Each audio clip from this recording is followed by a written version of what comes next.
Good afternoon. Happy Monday. Okay, so before we dive into regularly scheduled programming here, I have my colleague from the National Security Council, who will be John Kirby, who will be talking about some recent developments over the weekend in the Middle East, and he'll have something to say at the top to share with all of you, and then take some questions, and then I'll take the rest of the questions you have on domestic issues, I'm sure. Thanks, Karine. Afternoon, everybody. So I just have two updates for you from the Middle East region, with one also related to Ukraine. As you saw in the statement yesterday from Mr. Sullivan, senior officials from Jordan, Egypt, Israel, the Palestinian Authority, and the United States met over the weekend in Aqaba, Jordan. This was the first meeting of its kind in decades with political and security representation from all participants. It also resulted in the first agreement of any kind in many years. The Aqaba communique includes commitments from the Israeli and the Palestinian sides to de-escalate and prevent further violence. The two sides also affirmed their commitments to all previous agreements between them and to work towards a just and lasting peace. Now, as we said, this meeting was a starting point, but it was an important one. And the importance was demonstrated quite clearly by the violence we saw just yesterday in the West Bank. And we're seeing reports today of additional violence. But in yesterday's violence, 2 Israelis were murdered, and then Israeli citizens sought to take revenge in a Palestinian town, resulting in 1 Palestinian death and many others injured. The State Department spoke to this yesterday. I'm sure you saw that, and we condemn the violence, of course, in all its forms. We also fully agree with the statements from President Herzog and Prime Minister Netanyahu that citizens cannot take the law into their own hands. What happened was totally unacceptable, something that we've heard loud and clear from our Israeli partners. The Aqaba meeting was designed precisely to help manage and diffuse crises like this, to enhance political and security coordination to help protect Israelis and Palestinians alike. The President extends his personal thanks to His Majesty King Abdullah of Jordan and to President Sisi of Egypt for helping to convene this session. The United States will continue to remain actively engaged in this format with all parties over the coming weeks, including through a follow-up engagement next month in Sharm el-Sheikh, Egypt.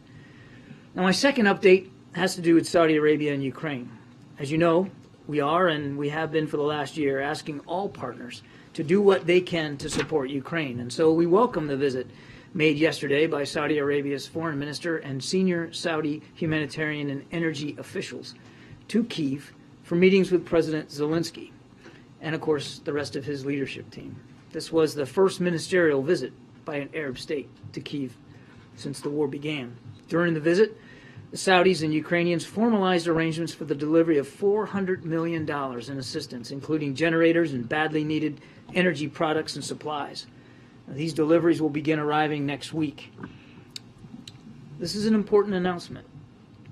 I'd also point to Saudi Arabia's vote in favor of the UN General Assembly resolution just last week on Russia's invasion of Ukraine. It's 4th on these resolutions. Coming on the heels of the President's historic visit to Kyiv, we are asking all partners to do what they can, as I said, to support Ukraine, and we recognize these are sovereign decisions that they have to make. The Saudi initiative is a positive step from the Middle East region, and we hope to see more from our partners over there in the coming months. Thanks, John. Yes, ma'am. Go ahead, Nadia. Questions actually on both topics. We start with Saudi Arabia. You just praise him on the UN votes and on sending $400 million in energy supplies to Ukraine. How does it fit in the general strategy, or the review rather, that the White House said you will take in the aftermath of the OPEC Plus decision? Okay. Do you have a second one, or you want to wait on that one? So, look, Nadia, I think you know this, and I've spoken to this many times. I mean, looking at this bilateral relationship was never about producing a homework assignment.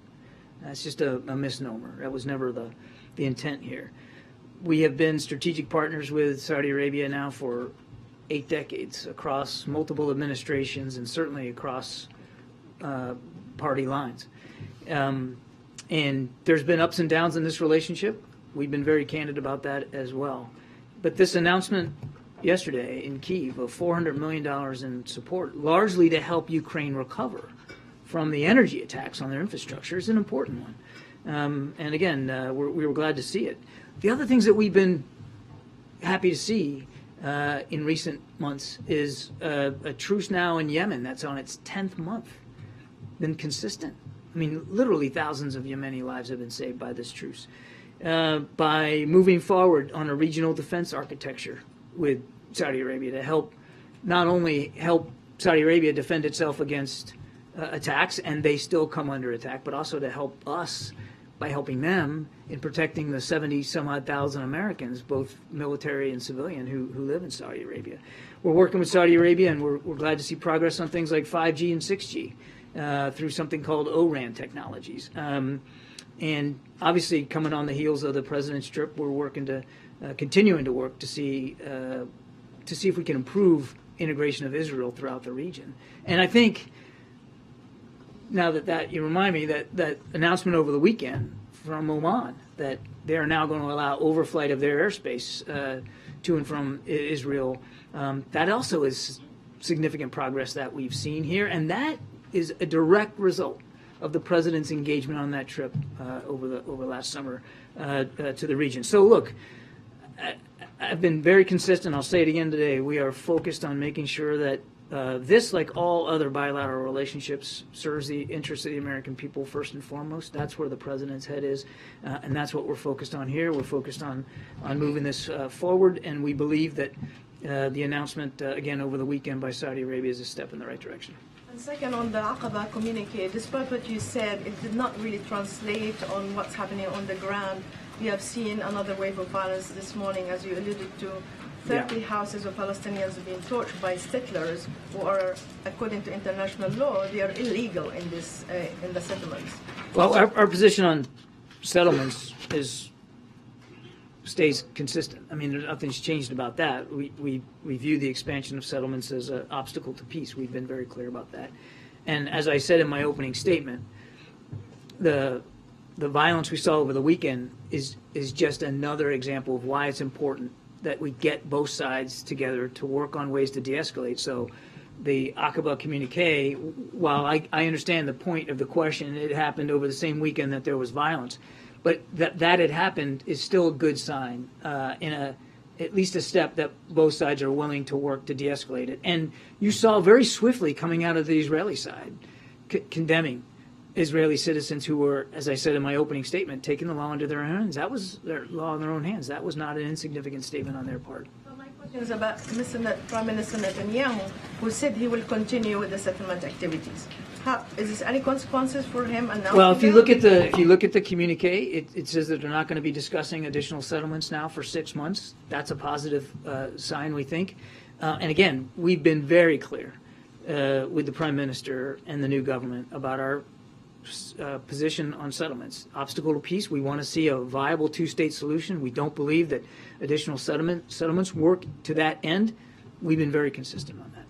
To follow up on Nadia, when the Saudi Arabian government decided to slash oil production targets last year, you said that was an effort to aid Russia's war effort.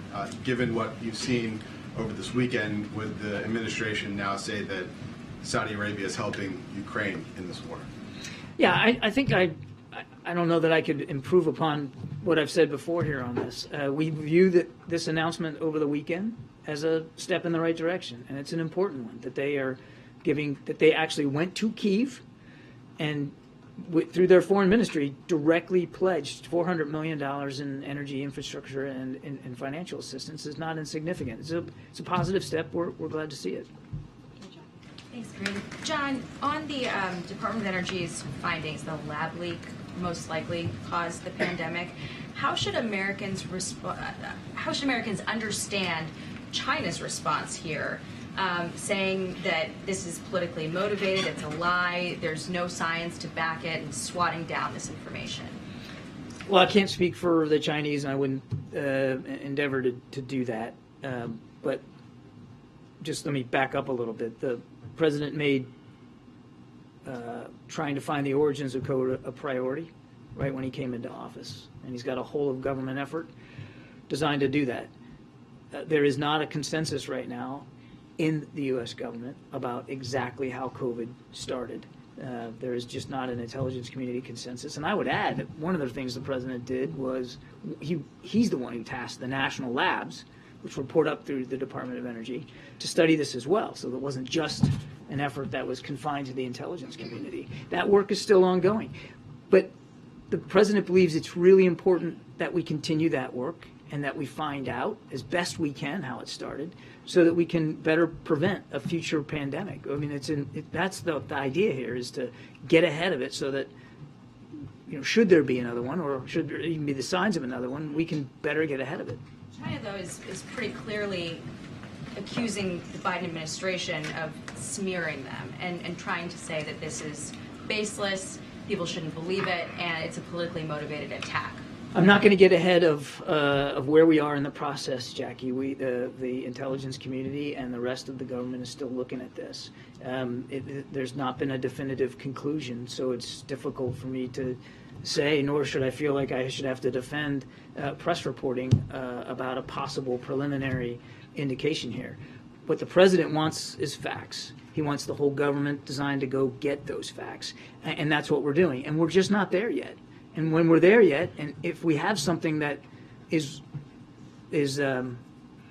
ready to be briefed to the American people and to Congress, then we're going to do that. How will the president respond to China, though, if it's determined that they lied about all this and now are trying to paint the administration as in such a negative light? How will he respond to Xi and Well, let's not get ahead of where we are in the process right now. There is not a consensus on what caused COVID to start. The president wants to understand that so we can prevent better future pandemics. He's made that a priority, and we don't have an answer to speak to. And so given that we don't have a consensus, it would be foolish for me to get out ahead of speculation on hypothetical situations to come. We just aren't there yet. Thank you.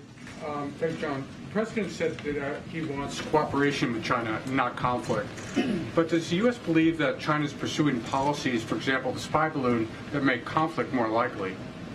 One of the things that concerned us about that whole episode, aside from the fact that it was clearly designed to spy from a high altitude over potentially sensitive military sites, is that the lines of communication weren't as open, particularly on the military side, as they need to be. So the president maintains that his goal in the relationship is competition, not conflict. That has not changed, even in the wake of that spy balloon event. But one of the things that really we need to move forward on is opening up lines of communication, particularly on the military-to-military lane. And as you know, those were shut down by the Chinese after then Speaker Pelosi went to Taiwan. Also, do you think that there's what would happen if China were to send lethal weapons to Ukraine? How would that affect the bilateral relationship? I'm not going to get into a hypothetical here and speculate. We have not seen the Chinese make a decision to move in that direction. We have been very honest and candid, not only with all of you publicly, but with the Chinese privately, about our concerns over the provision of those kinds of capabilities. And you heard Jake Sullivan talk about this yesterday in terms of the fact that there would have to be ramifications for that. Mr. Kirby, on the Energy Department's assessment, should the evidence that the department is basing this assessment on be shared with the American people? As I said, if we have something that we believe can be reported to the Congress and to the American people that we're confident in, we will absolutely do that. You said that right now there is not a consensus. Will there ever be a definitive answer from the Biden administration on the origins of COVID-19, and how much of that is dependent on cooperation from China? We really do want to know what happened here because the president wants to make sure that we're postured to prevent any future pandemics, or if not prevent them, to be able to get farther along ahead of them. So we're working very hard to understand this as best we can. Again, there's just no consensus across the government. The work continues, and I'm not going to get ahead of conclusions that haven't been arrived at yet. Just one last quick follow-up. What agency is taking the lead on this? This is a whole of government effort, and clearly here at the National Security Council, we're running the interagency process on this, but it's a whole of government effort. When Chancellor Scholz is coming to the White House on Friday, yes, he is. His second visit in roughly a year. Can you talk a little bit about the expectation for this visit? And is it not unusual that he comes again in such a short time? I don't think there's anything unusual about it. Germany's a strident NATO ally and a good friend and partner. We're really excited to get the Chancellor here on Friday. I'm sure we'll have more details to share with you as we get closer to the end of the week. Some of the agenda is still being formulated, but I think without question, I'm comfortable telling you that the war in Ukraine will be a prime topic of discussion, and this will give President Biden yet another chance to thank the Chancellor and the people of Germany for all the support that they have provided to Ukraine. They really have stepped up, and they have evolved the capabilities that they're willing to send to Ukraine as well in a very meaningful way, the Leopard tanks being the most recent example of that. So we're grateful for all that and look forward to a good discussion. What caused DOE to shift its assessment, and was the President himself briefed on that shift? Again, I'm not going to confirm the press reporting. I'd refer you to DOE, but I'm not going to confirm the press reporting that was out there. And was the President briefed on this? The President has stayed informed throughout this entire process of a whole of government effort to try to get at the roots and the origins of COVID. Was he briefed on the The DOE? President has been kept informed and kept apprised, and he's actively wanted to know what we know every step along the way. Okay, so not quite sure there. So I didn't say that. I said the President has kept I don't informed. know if your answer whether or not he was briefed on I it. got it. Is the administration confident in the Israeli government's approach to the recent violence, given the conservative right-wing nature of the government, its relationship with the settler movement? How does the administration feel the Israeli government is poised to handle this? I mentioned that in the opening statement. We noted that both President Herzog and Prime Minister Netanyahu were very quick out of the gates to condemn citizens taking the law in their own hands and to provide some additional security forces to the West Bank to quell the violence. That was important. It was significant, and we're grateful for that. Thanks, Karine. To follow on the lab leak theory, back in October 2021, it was also the case that there was no consensus from the intelligence community, where COVID came from. Without revealing sensitive information, has the IC gathered new information, new intelligence since then that might have led DOE to draw a different conclusion? We, again, without confirming the press reporting on the Department of Energy's work here, and the context for them is that they run the national labs, and the President wanted the national labs involved there. Again, a whole of government effort.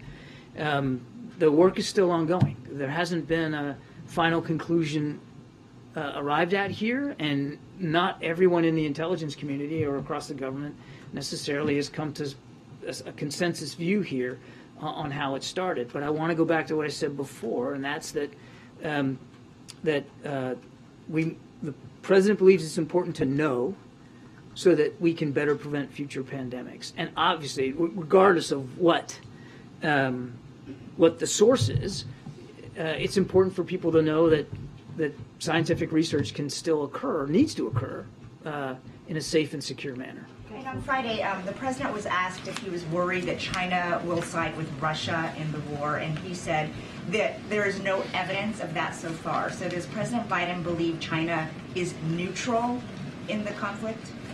I can't really improve upon how the President characterized it. We have not seen China go all in with respect to supporting Russia. So it takes them going all in is that the bar for partnering? They have not gone all in supporting Russia. They abstained from the vote in the UN. While they have not condemned the invasion that Mr. Putin perpetrated now on the Ukrainian people, nor have they made a decision to provide lethal military assistance to Ukraine. And as the President said, he doesn't believe it's in China's interest to do that, that they should not want to do that, to go in on the side of Russia. Now, look, the other thing is a couple of things. Every country has to make its own decisions here. And we have been exceedingly clear that we want to see China be on the right side here, which is not support Mr. Putin in any way, condemn this invasion like so much of the rest of the world has, and participate in the price cap on oil revenue so that Mr. Putin can't profiteer it, and to enforce sanctions. Now, they haven't chosen to do all those things. We obviously believe that they've got decisions that they have to make. We want them to make the right ones. Sorry, just one more point of clarification. He wasn't asked specifically about the lethal aid. He was asked if China will side with Russia or not. And he said there's no evidence of that, but they're providing non-lethal aid as one example. The Chinese have decisions they have to make for themselves.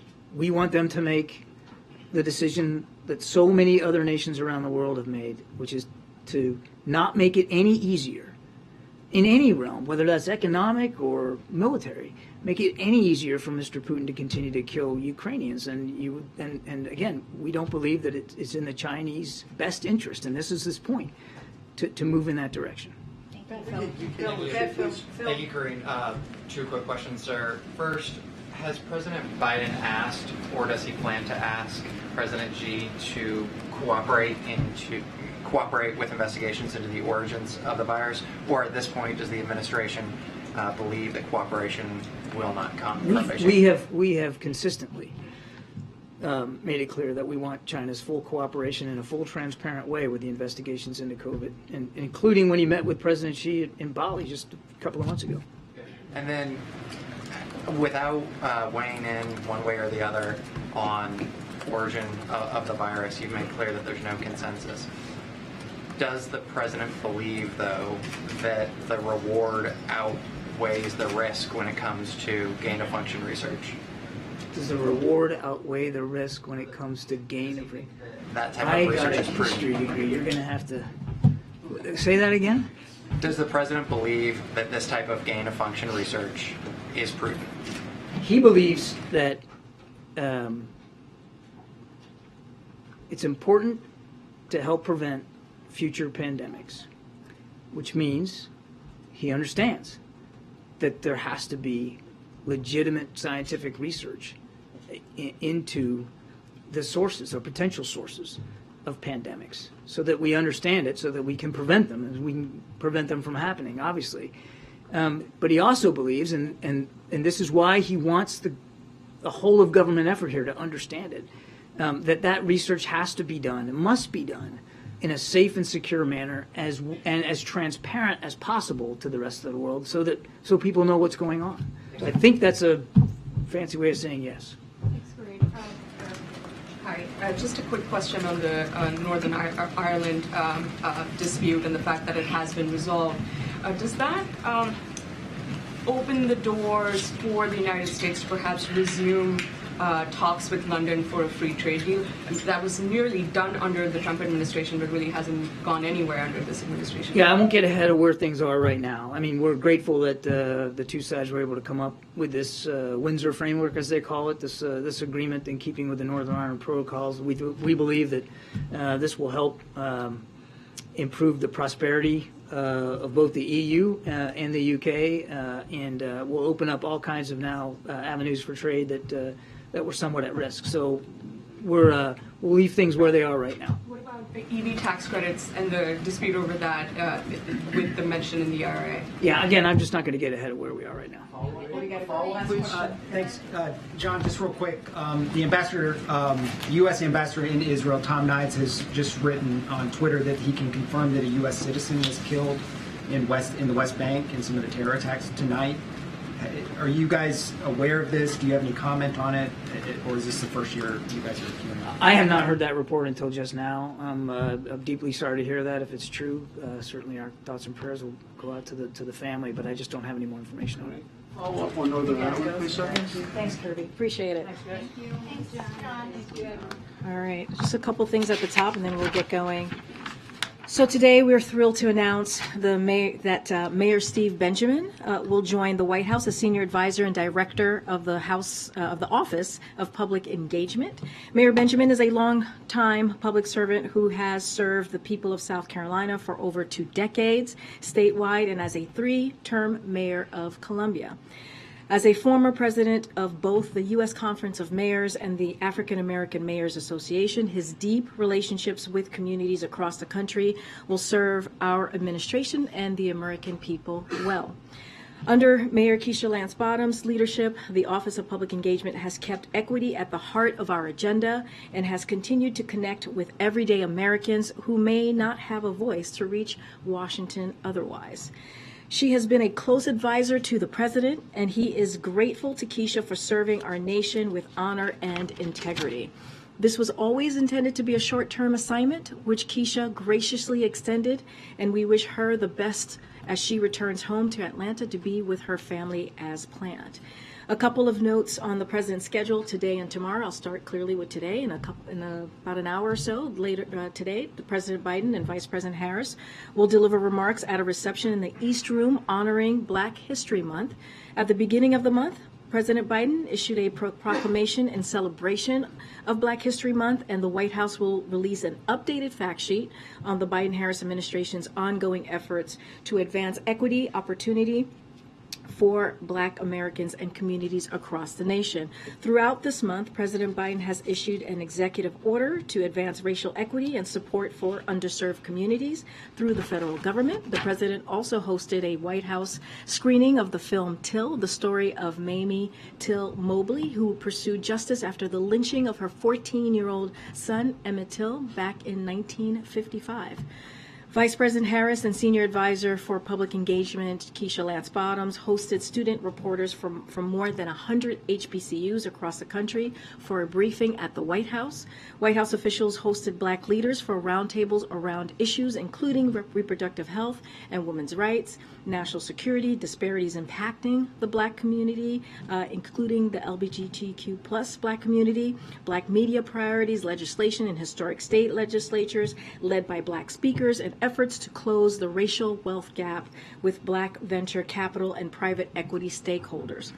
The White House also hosted a first-of-its-kind forum with HBCU student veterans and cadets, and the first ever engagement with HBCU leaders by the National Security Advisor. Agencies across the administration also facilitated events and announcements, including Department of Health and Human Services, Black Health Summit, SBA Administrator Guzman's listening sessions with Black business owners, and the Department of Housing and Urban Development's closure of the Road Home program, which disproportionately impact Black Americans, will free 3,000 Louisianians from repayment obligations. And last Friday, the President and the Vice President met with Black members of staff from across the Biden administration to emphasize the importance of having diverse voices at the decision-making table and thank them for helping to create a more fair and inclusive democracy across our nation.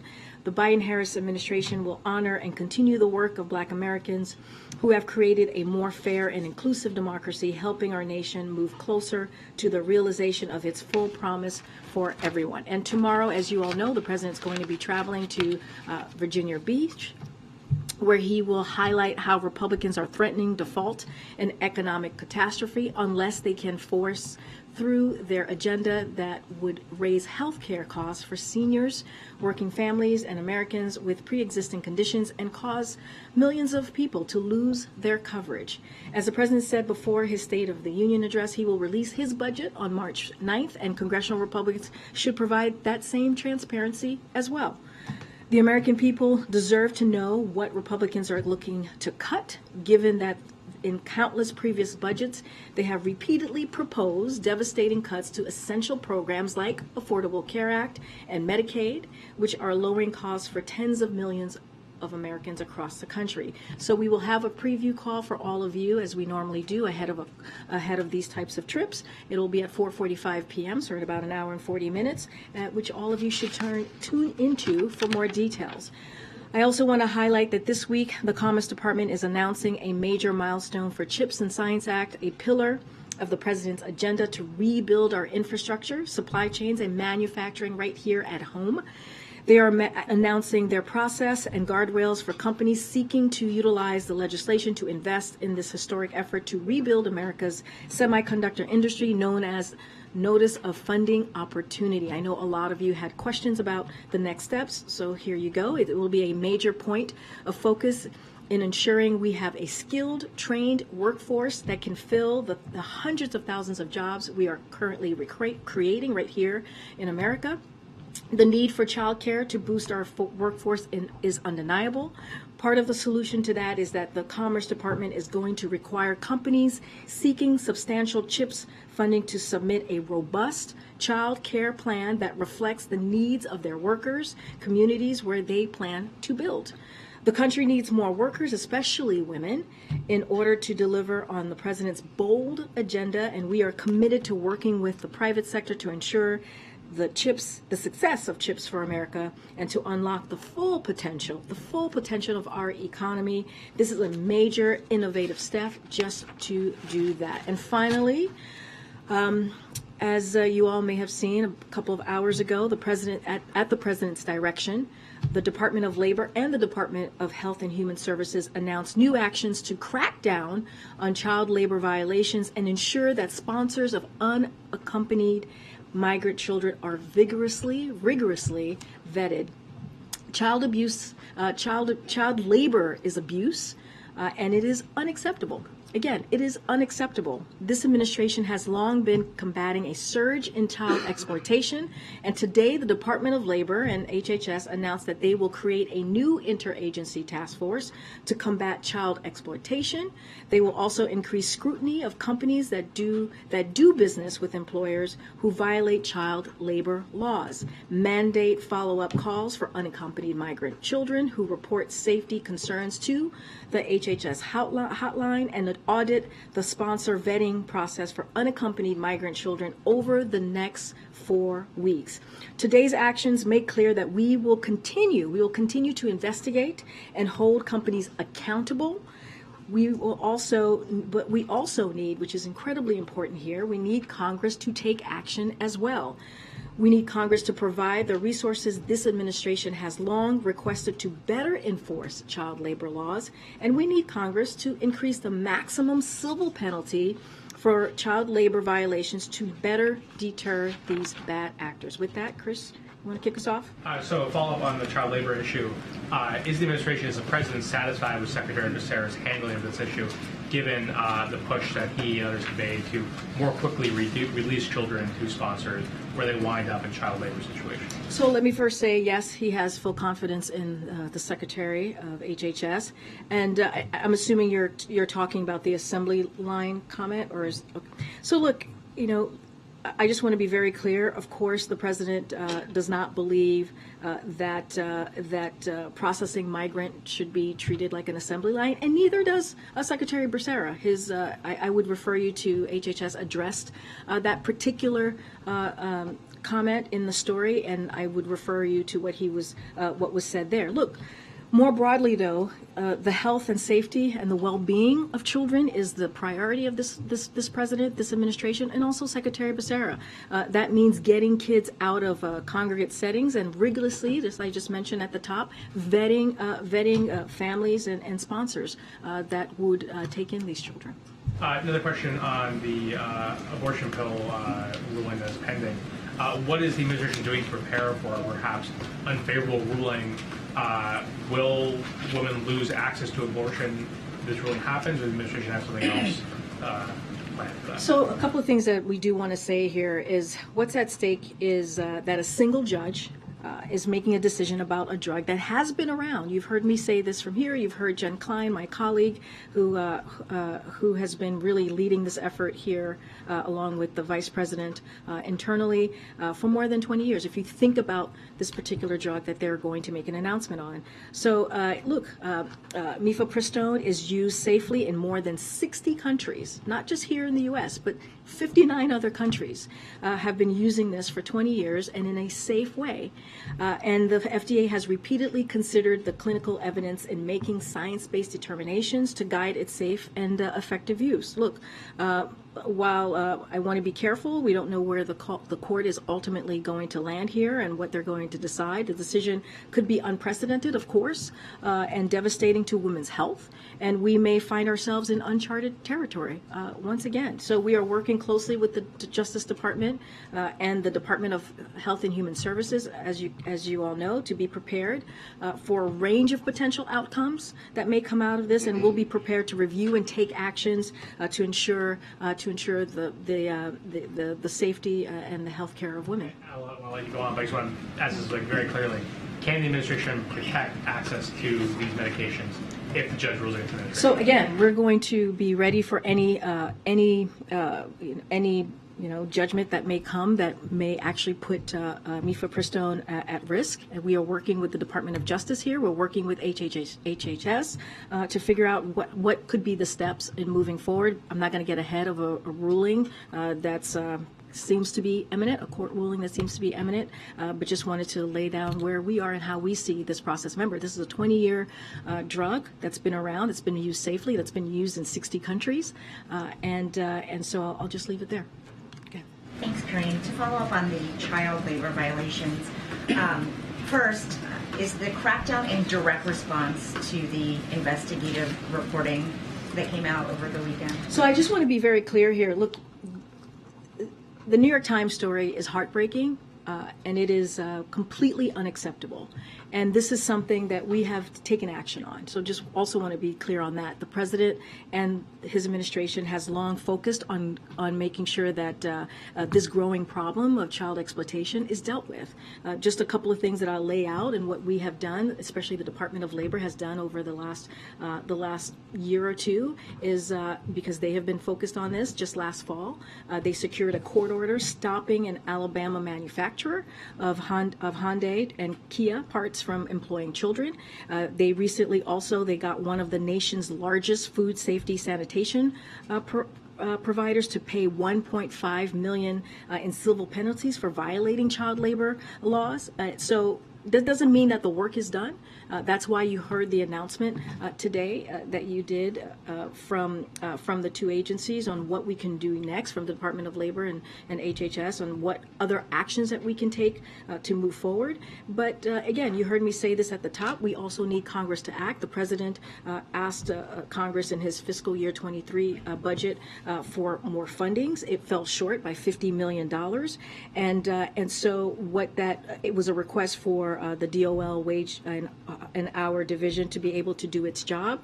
And because of that funding shortfall, it prevented the department from hiring nearly 200 additional staffers to combat these violations. So again, we've been working on this. This administration has been working on this for the past 2 years, taking this incredibly seriously. And now we're going to take additional actions to get to the bottom of this. Well, apart from lack of money, lack of resources, is there any agency, anyone who should be held accountable for the failure of oversight that led to this situation in the first place? And who is being held accountable?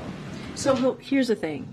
We have taken action to try and deal with a real issue, a really true issue that was exacerbated, let's not forget, by the last administration.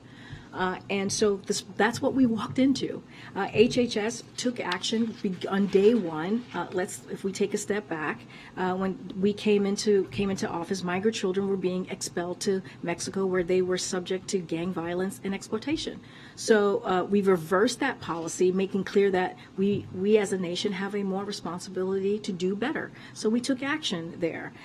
And look, we knew the decision would bring new challenges. We were dealing with a once-in-a-generation pandemic that required unprecedented safety measures for children in HHS care. And you heard us at the beginning of this administration talk about how we were moving, trying to improve the situation for unaccompanied minors when they were coming in, and also how to move them in the most safe way possible. So is there more work to be done? Absolutely. But to say that we have not taken this seriously after I just laid out what the Department of Labor has done over the past several months in particular, I think would be inaccurate. And of course, the president wants to get to the bottom of this. That's why we put forth and announced a task force. Thanks, Karine. Kirby got at this a little bit, but given the president's personal interest in the Northern Ireland Protocol, the negotiations have been underway. Is there an assessment from the administration on the deal that was reached? Does the president have a view of it? Because he's stated very openly in the past that he's very interested in it. So we welcome today's announcement between the United Kingdom and the European Union on the implementation of the Northern Ireland Protocol. We understand the Prime Minister Sunak just addressed this, or is about to address it. I lost track of time here to the Parliament, and so we will further have comment following that. But of course, this is something that we welcome, and we have long stated that we wanted to see the UK and the EU reach a negotiated agreement. And so we commend the officials for doing that, and we certainly welcome the announcement. And then just to go back to the DOE assessment, instead of going to swing at Kirby, without asking specifically about that, but just more the tempo and rhythm of things, I think the surprise was that it just kind of popped in the last 48 hours. This has been an all-of-government effort. It's been across agencies. Can you give us a sense of how this is actually working in terms of what the timelines are, what kind of effort is going in on a day-to-day, week-to-week, month-to-month basis as to why this would happen now, why there would be an update now? So I can't speak to, again, and Kirby the Admiral was trying to be very clear here. He didn't want to confirm the story or speak to the story. I mean, what I can say, and I would just lean into what the National Security Advisor said yesterday on many of your networks. He did a bit of a round robin yesterday on the Sunday shows. This is Jake Sullivan. Look, this is something that the president takes very seriously. He directed repeatedly his intelligence community to put efforts and resources behind getting to the bottom of the origins of COVID-19. And so, he doubled down on that and like I said, redirected his intelligence community, and that's what you're seeing. But again, there's not a consensus here. We're still going through the process, and as we are getting briefed and updated, the president will certainly share that with Congress and the American people. But the president believes that it is important that we get to the bottom of this, especially as we need to prepare for who knows what the future may hold. Don't want to get into hypotheticals from here, but we need to be prepared for the potentially another pandemic. And so again, we've taken this very seriously. The president has. We need to get to the bottom of what occurred. Yeah, thank you. Following up on that, are there any plans for the administration to release an unclassified version of the Energy Department's COVID origin report? And if not, why is the administration choosing to keep that assessment classified? So again, I'm going to just repeat my National Security Council colleague who said that he don't want to get ahead don't want to confirm a story, so I'm certainly not going to answer that from here. What I can tell you and reiterate from here, as he has said, as the National Security Advisor has said many times on the airwaves yesterday, which is that the president wants to get to the bottom of this because he thinks it's incredibly important to figure out, to get a sense where COVID-19 originated from. So does the administration first need to find a consensus before releasing some of these assessments, or why not put out everything that you found? Well, I think it's basically what we've been saying. There has been no consensus, so I think they're working through that. The intelligence community is working through getting to the bottom of this, as the president has directed and as the president wants to see. Certainly not going to get ahead of their process. Thank you. Thanks, Karine. I want to ask about the economy. Shocker. Shocker, I know. So a new Fox News poll shows that only 36% of voters approve of the president's handling of the economy. 31% approve of the inflation, ways handling inflation. Are voters just not getting the right message, or is there something wrong with the president's policies? So look, first of all, no, there's nothing wrong with the president's policy, but this goes into a little bit of the COVID origins question that I've gotten a couple times, and that clearly my colleague has gotten a couple times as well. We are just coming out, what the American people have had to deal with for the last almost 3 years now, if you think about it, COVID, right? COVID-19, once-in-a-generation pandemic, which really put the economy, as you know, into a tailspin. And the president, when he walked in, the last administration did not have a comprehensive plan on how to deal with COVID and how to make sure that we were getting people shots in arms. As simple as that. How do we get the economy back on its feet? And so that's what the president did. He got the economy back on its feet. We're seeing more than 12 million jobs created. We're seeing a lot of improvement where we make sure that we do not leave people behind, and we're building the economy from the bottom up and middle out. Now look, obviously, inflation is still too high. The president is doing everything that he can to lower costs for the American people, hence the Inflation Reduction Act. That's also going to lower costs on healthcare, lower cost on energy, and also reduce the deficit by $200 billion. So we are doing the work. The president is doing the work to get that done. But look, as I said, inflation is still is too high, and we're going to continue to focus on that. But we believe that the president's economic policy is working, and all you have to do is look at the data. And let's not forget, we had the Putin's war, right? We have Putin's war that increased gas prices, that helped increase inflation. That was a problem, and that's why the president took historic action on gas prices. So we're going to continue to act. When does the president then tell those people whose wages are rising, but rising less than inflation is rising? When can those people expect their wages to outpace inflation? So look, we have talked about this many times, that we are headed into a more stable and steady growth, and we think that, and I think I've mentioned this last time, there might be some setbacks at times, but we're going to continue to pursue that what we believe an economic plan, the president's economic plan. Again, that's growing the economy, making sure we don't leave anybody behind, and continue to push that forward. And here's the part too, and we have to talk about this, or at least I have to talk about this, which is, we have the president and Democrats who are doing the work to try and grow the economy, and then we have Republicans who want to do the complete opposite. They want to repeal the Inflation Reduction Act, which is actually going to hurt the economy, which is actually going to increase health, if you think about the health prices, and it's going to actually increase energy costs, because that's what the Inflation Reduction Act is supposed to do, and is going to raise havoc on the deficit. So we're trying to do the right thing. Meanwhile, Republicans are trying to reverse the work that we have been trying to do over the last 2 years. Okay, Justin. Thanks, Karine. Notice there's no press conference scheduled for President Biden and Chancellor Scholz on Friday. Is that due to any lingering tensions over providing tanks to Ukraine? No. What's the reason for it? It's not that reason. Look, as you know, when we have bilats here, sometimes we have 2+2s, as you have witnessed. Sometimes we have those types of press conferences, and sometimes we don't. It doesn't happen. It doesn't occur at every time. But certainly, it's not that. And you heard the admiral speaking from here, how that relationship has continued to grow, how the Germans' support for Ukraine has continued to grow, and we appreciate their partnership in this, especially as they are, as the admiral said himself, they are strong partners in the NATO as NATO allies. Thank you, Karine. Sorry, I wasn't sure. Just one more on the lab leak news from the Department of Energy.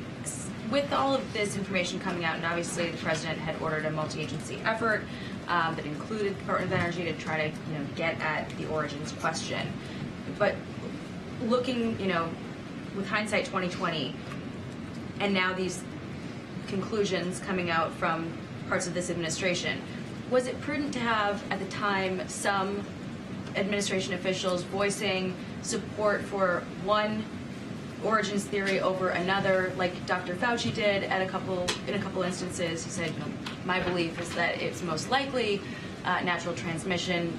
Dr. Collins at one point sent an email to Dr. Fauci that was discussing the lab leak theory as a conspiracy theory. So given where we're at now, looking backward and with respect to how we talk about these things, if it ever happens in the future, is it prudent to have members within the administration voicing support for one theory over another if there isn't a consensus of that? So I do want to speak to Dr. Fauci, because the political attacks on someone like Dr. Fauci, who and public officials more broadly, but Dr. Fauci, who has spent his career saving lives, and whether it was the AIDS epidemic or as we are just coming out of this COVID, this once-in-a-generation pandemic, these attacks have been counterproductive. They have not been helpful.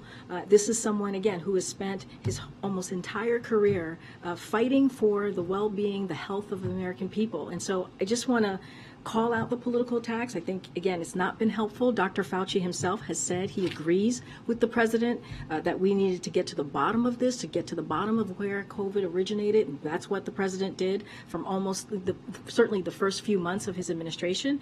And we have been grateful. Again, we have been grateful to Dr. Fauci's wisdom. We've been grateful to Dr. Fauci's advice during the COVID response. And we have been very, very clear here. We need to know more. We need to get to the bottom bottom of how COVID-19 originated, and so that is why, again, that is why the president directed his IC and his intelligence community to get to the bottom of this. And so I'll leave it there. More broadly than Dr. Fauci, though, I guess what I'm getting at is there was not so long ago a point where anyone asking the question of whether a lab leak was a credible theory that should be looked into, a lot of those people were derided as fringe, conspiracy theorists. So are there lessons learned, looking back about how we discuss theories when we don't have all of the answers? So here's what I can tell you is the president's commitment to getting to the bottom of this, right? That is what's the most important, so that we can share this with Congress, we can share this with the American people. That is why he asked the IC to do its work. And right now, there is no consensus. There is no consensus. You heard this from Jake Sullivan yesterday. You heard this from my colleague just moments ago. And we're going to do everything that we can. The president is asking his team to do everything that they can to figure out where it originated, because of what could potentially happen next, because of the potential of having another pandemic. And I think that's what's most important. That's what the American people should have confidence in, is that you have a president that wants to get to the bottom of this. Go ahead, Kelly. Just on behalf of all of us, if we could request a 2 and 2 with Chancellor Scholz. It's been more than a year since White House journalists have been able to ask him questions, and he's obviously a very important ally to the United States. I appreciate that. On the lab, with the Department of Energy having expertise on an oversight of laboratories, does that in and of itself suggest there is something particularly new in this intelligence that should give people a sense of a greater credibility or insight because of the kind of expertise DOE has in this area? The national labs. No, I understand the question because of the national labs, which is why they were asked to look into it. I'm not at liberty to confirm the reporting, so I'm not going to do that from here. What I can tell you is, again, there's been no consensus on this, on where COVID originated. So I'll just leave it there and not try to get ahead of the current process at this time. Go ahead. So on the student loans case, the Supreme Court's going to hear tomorrow. Does the president believe there's a viable plan B if the court strikes down the plan? And more broadly, how is the administration preparing for that possibility? So, and I think I've said this before, we are very much confident in our legal authority here. That's why we've taken it. That's why the Department of Justice has taken it all the way to the Supreme Court.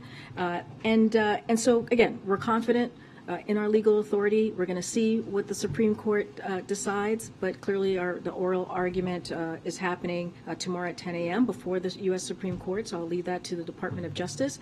But what we want to remind American people more broadly is how this program is going to give tens of millions of Americans across the country a little bit of a breathing room, that you hear from the president, who says this a lot. That's part of his economic plan, to make sure that as we are coming out of COVID, as we're remember, we were releasing the pause, right, lifting the pause on student loans, and also by doing this, giving American families a little bit of an opportunity to start a family, to buy a home, and that's how we're seeing this plan and this process. It's unfortunate that some Republicans officials across the country think differently. They don't think that Americans need a little breathing room. They don't think that tens of millions of Americans who have gone through what we've gone through. This is kind of goes into all of the questions that I've been getting, right, about the our economic plan. Is it working?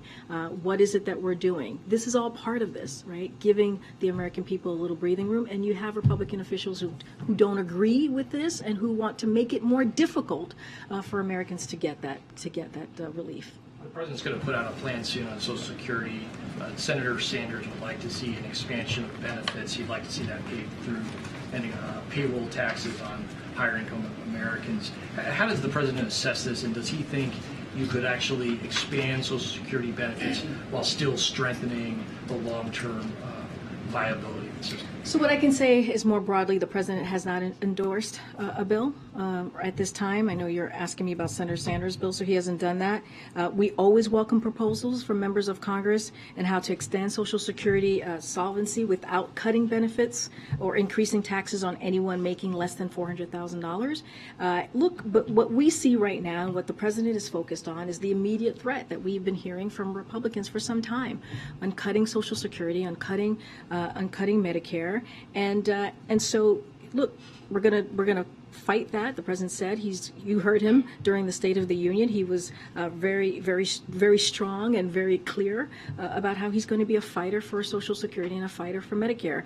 As I've mentioned, the president's going to have a budget that he's going to put forth next week. No, not next week, March 9th. I can't remember where we are in the month, but on March 9th, and he puts it at the feet of Republicans in Congress and say, okay, what is your proposal? What is your transparent proposal to the American people? What are you putting forth? We're going to be ready on March 9th and show that to the American people and ready to have that conversation. Okay, go ahead. On the boosted SNAP benefits that are going to expire this week, what's the administration's message to the Americans who are going to really feel the brunt of this once these expire? So, as you know, Karen, as you just mentioned, Congress made the decision back in December to allow pandemic-era benefits to expire next month. And what we've done in response is take steps to ensure Americans' needs are still being met. A couple of things that has come out of USDA. They have taken steps to strengthen SNAP benefits and is committed to ensuring that people are aware of the range of benefits that are available to them. And also, as a reminder, USDA updated the 30 food plan, resulting in SNAP benefits increasing by an average of $36.30 per person per month beginning October 2021. This SNAP benefit increase lifted an estimate 2.3 million people out of poverty, including nearly 1 million children, with an average of I should say an even greater impact on children of color.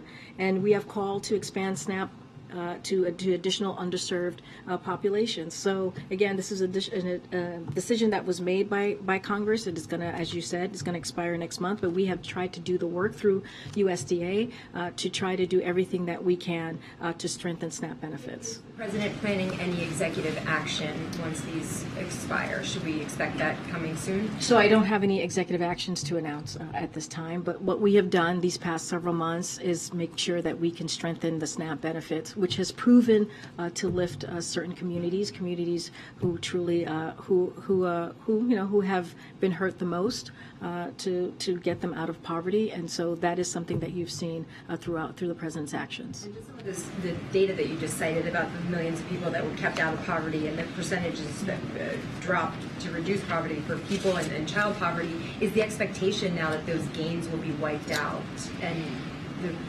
that will increase then? So what I can commit to is that USDA is going to continue to do what they can to deal with a real issue, to deal with child poverty, to deal with the issue that millions of Americans across the country have to worry about, feeding their children, making sure that they can provide just the basics for their families every day. So we're going to do everything that we can to continue to make that happen. That's why, as we've been talking about the economy over the last 30 minutes here, that's why the president, we believe, has an economic plan, and it's been proven by the data that grows the economy from the bottom up, middle out, for people who are normally left behind. And so that's going to continue to be the president's economic policy.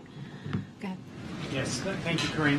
Following up on Karen's question, is there any concern within the White House or politically that even though the president is not the one responsible for the fact that these benefits may be ending, that we may see polling data 2 months from now that blame him for more people being in a tough situation, or whether the effects that it may have on the economy if there are more people who are struggling to get basic needs met or have less money to spend on those necessities. Is there any concern politically about how how to prevent the president from being blamed for that? So look, I'm not going to get into politics from here. I'm not going to certainly give a hypothetical answer to polling, potential polling, which, as we know, is a snapshot in time.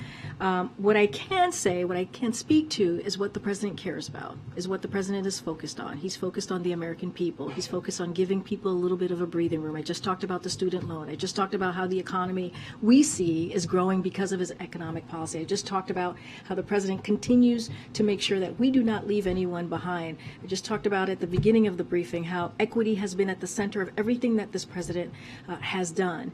And as we're still fighting inflation and trying to lower costs, the president's taken actions because of his economic policy, because of the Inflation Reduction Act, right, and other pieces of other actions that he has taken, even through at USDA, in making sure that we give 1 million children who have been dealing with poverty a little bit of a chance and an opportunity, as I was just talking with Karine. So, look, I get the question about SNAP. I get the question about how politically this may look for the president, but it's not just one thing here. This is more broadly. If you look at what the president has done these last 2 years, as he looks at the economy, as he looks at American families, as he's trying to, he says, give Americans a little bit more dignity, right?